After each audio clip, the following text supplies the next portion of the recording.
Muzaffarnagar Gandhi colony स्थित गांधी वाटिका में एक राष्ट्र एक चुनाव विषय पर प्रबुद्ध जन समागम का आयोजन किया गया।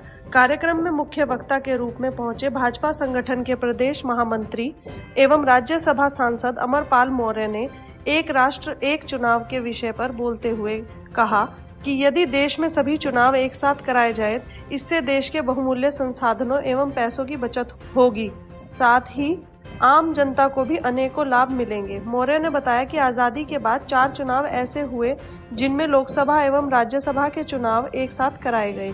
भविष्य में भी इसी प्रकार के चुनाव हों, इसके लिए जन समर्थन आवश्यक है।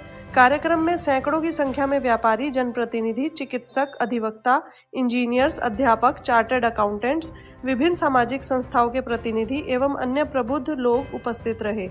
उपस्थित जनसमूह को संबोधित करते हुए राज्य मंत्री कपिल देव अग्रवाल ने कहा कि देश में लोकसभा, विधानसभा, जिला पंचायत, नगर पालिका समिति अनेकों तरह के चुनाव होते हैं।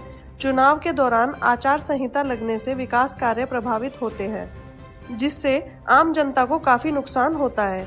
यदि एक साथ चुनाव होंगे तो बार बार आचार संहिता लगने के कारण होने वाले विकास कार्यों की रुकावट दूर होगी। भाजपा जिला अध्यक्ष डॉक्टर सुधीर सैनी ने कार्यक्रम में उपस्थित सभी प्रबुद्ध जनों का आभार व्यक्त करते हुए इस महत्वपूर्ण मुद्दे पर सरकार को समर्थन देने की अपील की। भारतीय जनता पार्टी के बहुत वरिष्ठ नेता, हमारे भाई, लंबे समय से एक मित्र के रूप में लगातार हम काम कर रहे हैं।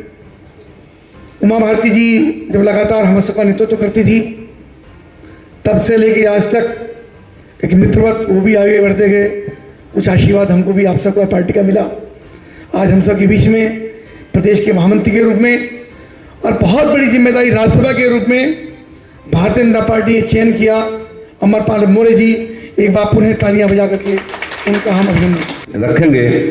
मैं उनको आमंत्रित करूं, उससे पूर्व हमारे बीच में हमारे यशस्वी विधायक, प्रदेश सरकार में स्वतंत्र प्रभार मंत्री आदरणीय कपिल देव जी हैं।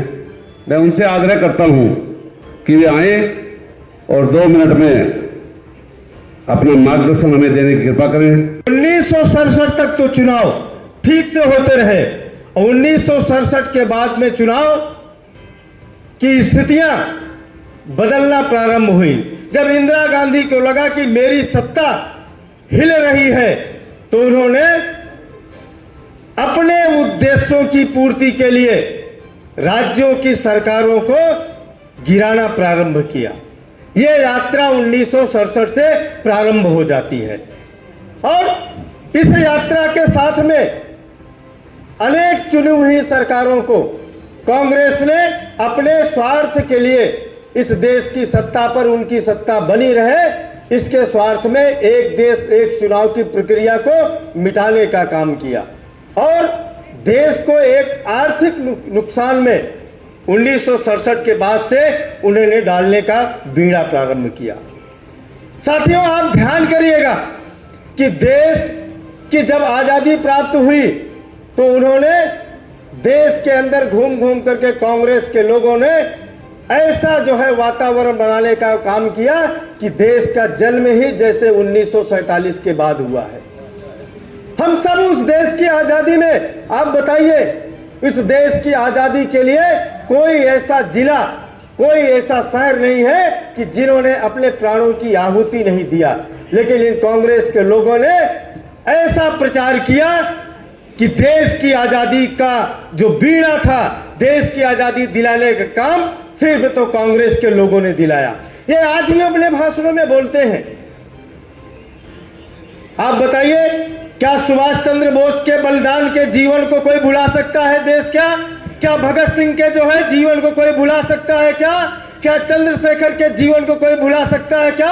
अरे इन कांग्रेसियों को मैं चुनौती देना चाहता हूं कि तुम इस देश के अंदर पैदा नहीं हुए थे। ये धरा ऐसी है भारत की, इस धरा पर तो भगवान राम भी जन्म लेने के लिए लालायित रहते थे। जब कांग्रेस का जन्म नहीं हुआ था, तब इस भारत माता का जन्म पहले भी इतिहास के पन्नों में हुआ था। ये कांग्रेसियों को सोचने की आवश्यकता है।